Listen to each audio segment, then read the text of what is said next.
Welcome back to our channel. In our video on types of mood disorder, we spoke about two types of mood disorder. One, bipolar disorder. Second, major depressive disorder or depression. In our early video, we have spoken about bipolar disorder in details. If you haven't watched that video yet, the link is on the description box. Today we are going to speak about major depressive disorder or depression in detail. Depression has become the most common and global mental health concern and is affecting the lives of people in all communities across the world. Today, depression is estimated to have affected more than 350 million people. The World Mental Health Survey conducted in 17 countries found that on an average, every 1 in 20 people have reported to have had an episode of depression.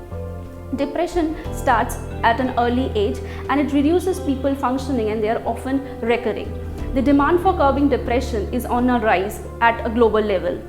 Not just depression as a disorder has become so common, but depression as a term has also become so common in our everyday lives.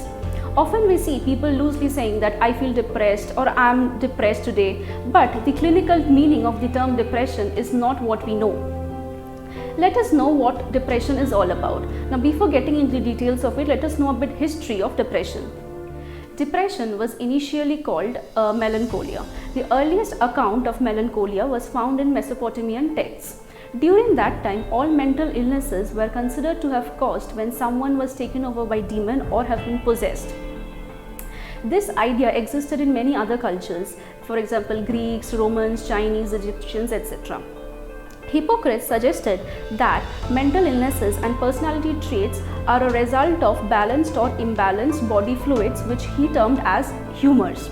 In the 18th and 19th century, we see that depression was considered as a weakness in the temperament which was inherited and could not be changed.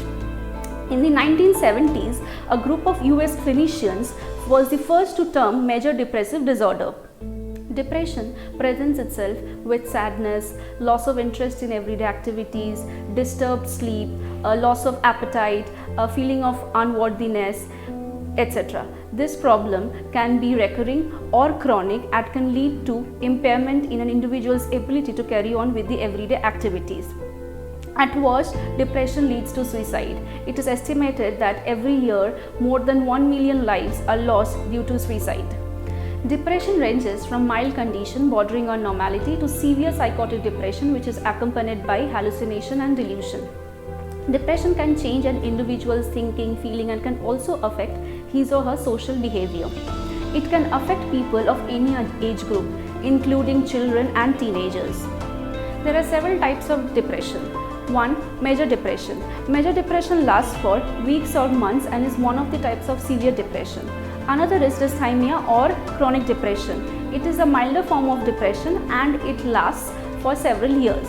The other one is psychotic depression. It is another severe form of depression and is associated with hallucination and delusions. Now let's know about the symptoms of depression. Feelings of sadness or unhappiness, irritability or angry outbursts even on small matters, detachment or estrangement, loss of interest or pleasure in everyday activities, insomnia or excessive sleeping, change in appetite, restlessness, indecisiveness and decreased concentration, fatigue or loss of energy, feeling of unworthiness, frequent thoughts of suicide, crying spells for apparent no reason, and unexplained physical problems such as back pain or headaches. Now let us know what causes depression. Depression is thought to be caused by an imbalance of certain brain chemicals known as neurotransmitters that carry signal in the brain which the body uses to control mood.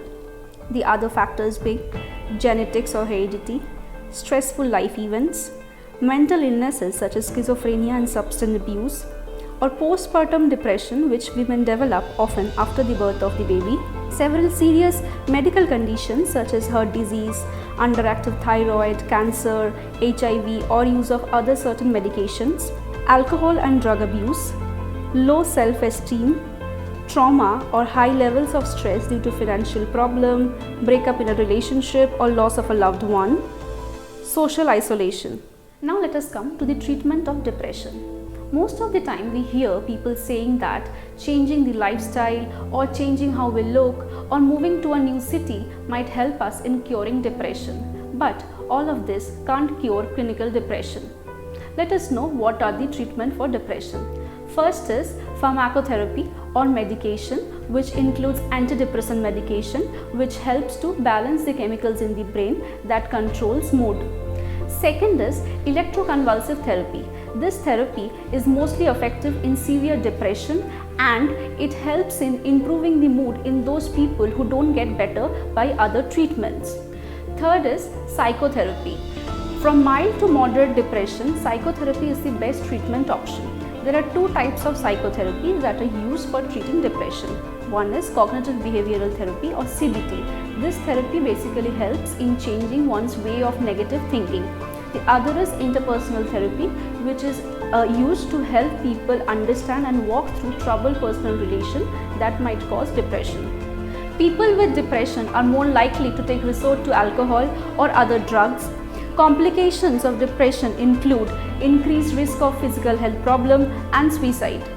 Depression as a mental disorder is pervasive and is on a global rise.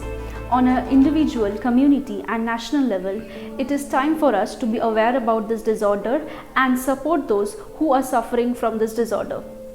This was the video for today. Thank you for watching our video. Don't forget to like, share and subscribe our channel. Keep watching our videos. Thank you.